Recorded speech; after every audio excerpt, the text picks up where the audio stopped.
अब हामीले यो भिडियोमा चाहिँ स्ट्रिङ्सको मेथड्सहरु पढौँ है। लास्ट भिडियोमा चाहिँ हामीले स्ट्रिङ भनेको के हो भनेर बुझेथ्यौ, त्यसलाई कसरी डिक्लेयर गर्ने भनेर बुझेथ्यौ, अनि त्यसपछि टेम्प्लेट लिटरल्सहरु भनेको के भन्ने कुरा बुझेथ्यौ हैन। यदि त्यो हेर्नु भएको छैन भने चाहिँ यो भिडियो हेर्न सक्नुहुन्छ हजुरले, अथवा मेरो प्लेलिस्टमा गएर हजुरले यहाँ यसरी हेर्न पाउनुहुन्छ है। पुरै भिडियोहरुको प्लेलिस्ट छ। यो जावास्क्रिप्टको भयो, अनि वेब डेभलपमेन्ट पाइथनको सबैको छ, यहाँदेखि हेर्नु होला है त।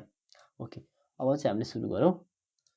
हामीले यो भन्दा अगाडि चाहिँ के गरेथ्यौ भने जस्तो let name is equal to मैले लेट्स से मनीष बुट्टेल गरे है त। यो भनेको नेम भयो हैन। हामीले अगाडि के हेरेथ्यौ भने यो भन्दा अगाडि चाहिँ एउटा प्रपर्टी हेरेथ्यौ नि, लेन्थ भन्ने प्रपर्टी। त्यसमा चाहिँ के भयो भने console.log के गरेथ्यौ name dot length length length गरेथ्यौ नि हामीले। यसलाई मैले यसरी प्रिन्ट गरे भने के आउँछ 14 आउँछ। 14 कसरी आयो भने मनीषको 6 अनि यो 1 स्पेसिफाई गरिन्छ है 1, त्यसपछि यो कति भयो 1 2 3 4 5 6 7, यसरी चाहिँ 14 आको है। 7 7 14 भयो नि त, यसरी 14 आउँछ। यो भयो एउटा बेसिक प्रपर्टी हो यो चाहिँ, यसलाई चाहिँ हामीले प्रपर्टी भनिन्छ। लेन्थ इज ए प्रपर्टी, यो हाम्रो प्रपर्टी भयो। अब यस्तै लेट्स चाहिँ अब मलाई के गर्न मन लाग्यो भने यो सबैलाई यो सबै सानोमा छ नि अहिले स्मलमा छ नि, यसलाई सबै ठुलो बनाउन मन लाग्यो। कस्तो भने लेट्स चाहिँ मनीष बुट्टेल यसरी बनाउन मन लाग्यो भने चाहिँ के गर्न मिल्छ भने मैले अप्परमा लान मन लाग्यो भने टु अप्पर केस भन्ने एउटा फंक्सन छ, यसरी कल गर्दियौं भने यसले अप्पर केसमा लिएर जान्छ। यो चाहिँ हाम्रो फंक्सन हो, फंक्सन अथवा मेथड्स है त। अब यसलाई हेर्यौं है त, यसको लागि चाहिँ मैले console.log गरे, त्यसपछि नेमलाई डट टु अप्पर केस गर्न पर्यो हैन। यसलाई ठुलो बनाइदिए भनेको। अब यसलाई रन गर्यो भने मैले यो सबै क्यापिटल लेटरमा आउँछ। अब यसरी चाहिँ हामीले क्यापिटल लेटरमा लिएर जान मिल्छ। यसलाई चाहिँ हामीले सानोमा पनि लिएर जान मिल्छ है। जस्तो लेट यस्तो गरौँ, नेमलाई नै अहिले चाहिँ मैले ठुलो क्यापिटल मनीष बनाइदिए यसरी बनाइदिए। अब मैले यसलाई console.log गरे, सुरुमा मैले नेमलाई मात्रै console.log गरे है, नेम भनेको नाम मात्र देखाउँछु मैले। यसपछि चाहिँ के गर्छु भने यसको चाहिँ लोअर लेटरमा लिएर जान्छु। यसको लागि चाहिँ डट टु लोअर केस भन्ने छ, यसरी लोअर केस भन्ने फंक्सनलाई कल गरिदियो भने मैले अब हेरौँ त के आउँछ। यो लोअर केसमा आयो नि, सबै सानोमा आयो नि, यो सबै ठुलोमा थियो, मैले यसो ठुलोमा लेखेको थिएँ यसलाई हैन, यो सानोमा आयो। यसरी चाहिँ हामीले उ गर्न मिल्छ है, लोअर केस र अप्पर केसमा लिएर जान मिल्छ। To upper case to lower case. यो चाहिँ हामीले कतिखेर युज गर्छौं भने जस्तो हामीले युजरसँग इमेल माग्यौं नि, इमेलको लागि के हामीले टु अप्पर केस युज गर्छौं कि टु लोअर केस युज गर्छौं के, एउटा युनिफर्म बनाउनको लागि। युजरले जसरी दबाए पनि कि लोअरमा लिएर जान पर्छ कि अप्परमा लिएर जान पर्छ, त्यसो भने एउटा युनिफर्म हुन्छ नि त, सजिलो हुन्छ बुझ्नको लागि, त्यही भएर। अब के हेरौं भने हामीले अब चाहिँ लेट चाहिँ मलाई के चाहियो भने यसको एम मात्र चाहियो, अहिलेको लागि एम मात्र चाहियो, पछि ए अनि एन अनि आई एस एस यसरी चाहियो है त। यसरी चाहियो भने के गर्न मिल्छ भने console.log नेमको पहिलो एलिमेन्ट, पहिलो भनेको मैले 0 गरेछु नि, 0 भनेर पहिलो कसरी हेरौँ त, यो देखाउँछ राम्रोसँग मैले यो 0 गरेको छु नि। मैले 0 किन गरेको हो त भने हाम्रो स्ट्रिङको इन्डेक्स जहिले पनि 0 देखि सुरु हुन्छ के, यो 0 1 2 3 4 5 यसरी जान्छ कि बल्ल है, 1 देखि सुरु हुँदैन है। यसको मैले लेट्स से 1 भनेको के हो भने यसको 1 गर्दियो भने ए भनेको 1 मा पर्छ, ए भनेको 1 मा पर्छ है त। अब यसलाई के गरे भने मैले यसरी 0 गरे। अब मैले यसलाई रन गरे भने यहाँ हेर्दा एम भनेर आयो नि। अब यसलाई मैले फेरि कपी गरे अनि यहाँ पेस्ट गरिदिए। अब यो 0 को सट्टामा मैले 1 गरिदिए भने ए आउँछ, यसरी ए आउँछ है। अनि अब 2 गरिदिए भने यसमा 2 गरिदिए भने कति आउँछ एम ए एन यसरी आउँछ है त। यसरी चाहिँ हामीले एउटा स्पेसिफिक भ्यालुलाई लिन मिल्छ के स्ट्रिङको। हामीले यसरी यो बिग ब्र्याकेट युज गरेर यसमा चाहिँ इन्डेक्स राखिदिनु पर्छ। अनि के ख्याल गर्नु भने इन्डेक्स जहिले पनि 0 बाट सुरु हुन्छ। यो भयो एउटा सानो एउटा मात्र टेक्स्टलाई लिने कुरा भएन, यसले कि एम कि ए त्यसरी मात्र लिएको छ नि। अब हजुरलाई चाहिँ के चाहियो रे भने मलाई एम ए एन मात्र चाहियो भन्ने चाहनुहुन्छ भने के गर्न मिल्छ त भने त्यसलाई चाहिँ हामीले स्लाइसिङ भनिन्छ है।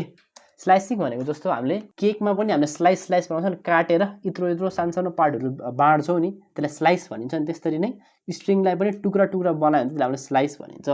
स्लाइस गर्नको लागि चाहिँ एउटा स्लाइस भन्ने फंक्सन हुन्छ, त्यसलाई हेरौँ है त।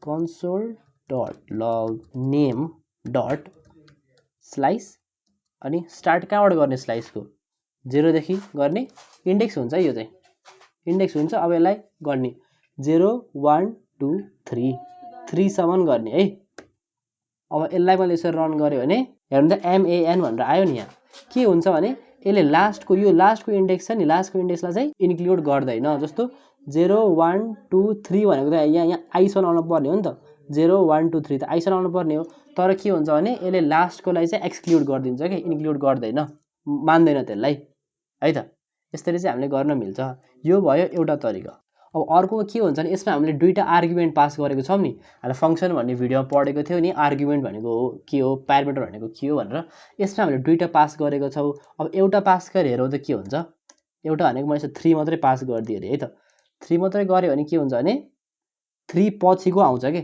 जस्तो यहाँ हेर्नु है त मनिसमा के छ 0 1 2 3 भनेको के छ यो n पर्यो हैन सरी i पर्यो i पछिको सबै आउँछ ISH भनेर ISH है 0 1 2 3 भनेको त i हो नि त i पछिको सबै आउँछ के यसरी एउटा मात्र युज गर्यो भने यसरी युज गर्न मिल्छ यो भयो स्लाइसिङको बारेमा स्लाइसिङ भनेको के छ भने स्ट्रिङबाट चाहिँ एउटा स्पेसिफिक क्यारेक्टर अथवा स्पेसिफिक पार्ट अफ क्यारेक्टर्सहरु निकाल्न एक्सट्र्याक्ट गर्नको लागि हामीले स्लाइसिङ युज गरिन्छ स्लाइसिङलाई दुईटा आर्गुमेन्ट पास गर्दा पनि हुन्छ अथवा एउटै पास गर्दा पनि हुन्छ यो भयो स्लाइसिङको अर्को हुन्छ रिप्लेस भन्ने हुन्छ जस्तो let addr is equal to अथवा एडिटर मेसेज गरौँ let msc is equal to hi Manish भन्ने यसरी छ एउटा यसरी मेसेज छ मलाई चाहिँ के चाहन्छु भने मलाई यो मनिष चाहिएन अब चाहिँ यसमा चाहिँ स्याम भन्ने चाहियो रे यसको लागि चाहिँ मैले के गर्न मिल्छ भने रिप्लेस भन्ने फंक्सन युज गर्न मिल्छ यसको लागि console.log गरौँ मेसेज डट रिप्लेस अब केलाई रिप्लेस गर्ने त मैले मनिषलाई रिप्लेस गर्न चाहन्छु मनिषलाई रिप्लेस गर्न चाहन्छु केमा रिप्लेस गर्न चाहन्छु भने हरिमा रिप्लेस गर्न चाहन्छु यसरी गर्न चाहन्छु भने अब यसलाई रन गरे भने मैले हाई हरि भनेर आयो नि यसरी हाई हरि भनेर आयो नि यसरी चाहिँ प्रिन्ट हुन्छ है अब मैले यसमा चाहिँ यो क्यापिटल M को सट्टामा स्मल m गराए भने के हुन्छ त हेर्नु है त यस्तो गरे भने यो चल्दैन यो किन चल्दैन त भने यसले जे छ त्यही माग्छ के यसमा क्यापिटल M छ भने क्यापिटल नै हुनु जे छ कि अप्परमा छ भने अप्पर नै युज गर्नु पर्यो लोवरमा छ भने लोवरमै युज गर्नु पर्छ के एउटा स्पेसिफिक जे छ त्यही गर्नु पर्छ त्योभन्दा तल माथि केही भयो भने हुँदैन त्यही भएर नि हामीले कि लोवर कि अप्पर छ नि यहाँ टु अप्पर टु लोवर भन्ने त्यही भएर चाहिँ हामीले धेरै युज गरिन्छ यो यस्तै केसमा चाहिँ युज गरिन्छ जहाँ चाहिँ क्यारेक्टरको नेचर कि अप्पर कि लोवर भन्ने त्यसो ठाउँमा चाहिँ हामीले to upper to lower use गरिन्छ यो भयो हाम्रो रिप्लेस फंक्सन रिप्लेसले के गर्छ रिप्लेसले चाहिँ के गर्छ भने replace a certain part of the string है त यस्तो हुन्छ ल यो भयो रिप्लेसको बारेमा अनि अर्को पनि के हुन्छ त लेट्स से यहाँ दुईटा मनिष छ रे यसरी ल यहाँ चाहिँ दुईटा मनिष यसरी छ रे दुईटा क्यापिटलमा छ यसरी है त जुम गर्दै मैले यसलाई अब यसमा पनि मैले m गरे भने के हुन्छ हेर्नु मैले दुईटा मनिष छ अब कुन चेन्ज हुन्छ त भनेर हेर्नको लागि चाहिँ यसको लागि मैले m गर्दिए अब रन गरे भने के हुन्छ हेर्नु त यहाँ हेर्दा हरि त्यसपछि मनिष आयो नि भनेको पहिलो जुन भेट्छ नि यसले यो म्याच पहिलो जुन भेट्छ त्यसलाई नै यसले चेन्ज गरिदिन्छ रिप्लेस भन्ने फंक्सनले है अनि रिप्लेस एउटा अल भन्ने पनि हुन्छ जस्तो मैले यहाँ रिप्लेस अनि अल गरिदिए भने यसरी अल गरिदिए भने सबै रिप्लेस हुन्छ मनिष भन्ने जे छ सबै रिप्लेस हुन्छ हैन त हाई हरि हरि आयो नि अहिले त यसरी चाहिँ रिप्लेस र रिप्लेस अल भन्ने फंक्सन युज गर्न मिल्छ है त यो भयो रिप्लेसको बारेमा स्लाइसको बारेमा पनि बुझ्नु भयो हैन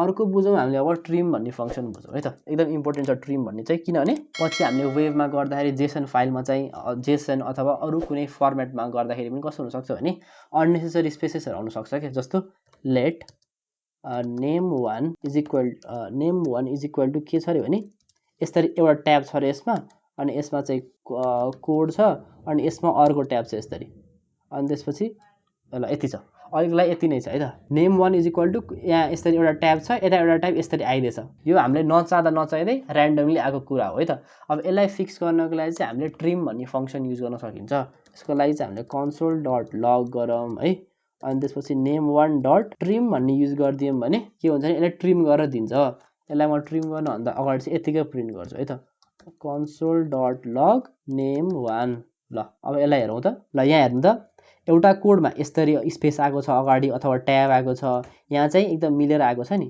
ट्रिम भन्ने फङ्सनले चाहिँ अननेसेसरी स्पेसलाई चाहिँ हटाइदिन्छ। त्यही भएर चाहिँ हामीले ट्रिम युज गरिन्छ है। यो भयो ट्रिमको बारेमा। अनि एउटा चाहिँ मेन कुरा चाहिँ के हो भने हाम्रो यो स्ट्रिङहरू हुन्छ नि, यो स्ट्रिङहरू इनम्युटेबल भन्छ है स्ट्रिङलाई चाहिँ। इनम्युटेबल भनेको के हो भने यसलाई चेन्ज गर्न मिल्दैन है।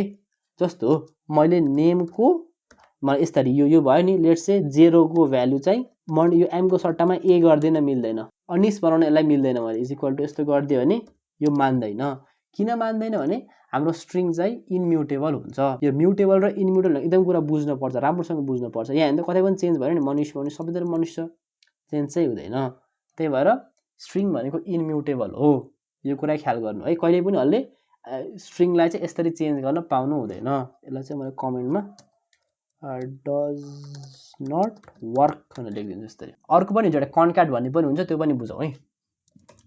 कन्क्याट चाहिँ हामीले योभन्दा अगाडि के गरेको थियो भने लेट्स से नेम 1 लाई चाहिँ मैले नेम 1 अर्को भेरिएबल बनाउँछु। Let's say user name is equal to Hari, user name Hari छ। अनि त्यसपछि let last underscore name is equal to Dev. ल हरिदेव भन्ने छ मान्छे एउटा है त। अब के चाहनुहुन्छ भने हजुरले हरिदेव चाहिँ यसरी आओस्, हरिदेव भनेर यसरी आओस् भने चाहनुहुन्छ भने त्यसलाई के गर्न मिल्छ भने कन्क्याट गर्न मिल्छ। हामीले अघिल्लो भिडियोमा प्लसलाई कन्क्याट गरेको थियौँ नि, जस्तो मैले कन्सोल डट लग गरेँ, यसमा चाहिँ युजर नेम अनि प्लस त्यसपछि यहाँ स्पेस यसरी दिउँ अनि प्लस लास्ट अंडरस्कोर नेम। अब यसलाई मैले माथि गरिदिन्छु अनि रन गऱ्यो भने अब यहाँ हरिदेव भनेर यसरी आयो हैन। यो भयो एउटा तरिका। अर्को तरिका चाहिँ हामीले सिधै डट कन्क्याट भन्ने फङ्सन युज गरेर त्यसलाई जोड्न मिल्छ है त। त्यसको लागि चाहिँ हामीले कन्सोल डट लग गरौँ अनि के गर्न पर्यो त भने मलाई युजर अंडरस्कोर नेमलाई जोड्न पर्यो, डट CONCAT कन्क्याट गर्न पर्यो।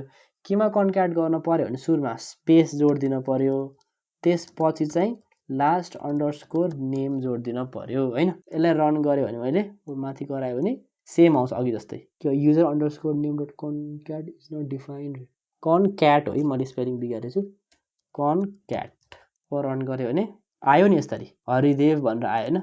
यसरी चाहिँ हामीले कन्क्याट भन्ने फङ्सन युज गर्न सकिन्छ। यतिकै चाहिँ मैले अब जो धेरै युज हुने फङ्सनहरू बुझाइदिएँ। अब हजुरलाई अझै धेरै फङ्सन बुझ्न छ भने चाहिँ के गर्नु भने गुगलमा जानु, यहाँ गएर चाहिँ के गर्नु भने स्ट्रिङ मेथड्स इन जावास्क्रिप्ट भनेर सर्च गर्नु। त्यसपछि यहाँ यसरी आउँछ, सुरुमै आउँछ अनि त्यसपछि यिनीहरू हेर्दा हुन्छ है। टन्नै फङ्सन, एकदम धेरै फङ्सनहरू छ, सब राम्रोसँग बुझ्दा हुन्छ। हजुरलाई केमा कन्फ्युजन भयो भने चाहिँ मलाई इन्स्टाग्राममा मेसेज गर्दा पनि हुन्छ अथवा मलाई यही भिडियोको कमेन्टमा बुझाउँदा पनि हुन्छ है त। टाइम स्ट्याम्प दिनु अथवा सिधै यतिकै कमेन्ट लेखिदिँदा पनि हुन्छ, मैले रिप्लाई गरिदिन्छु त्यसले कसरी काम गर्छ भनेर है त। यो भिडियोमा चाहिँ यति नै गरौँ, अर्कोमा चाहिँ हामीले अब फर्दर डिस्कस गर्दै जाउँला। Okay, good by.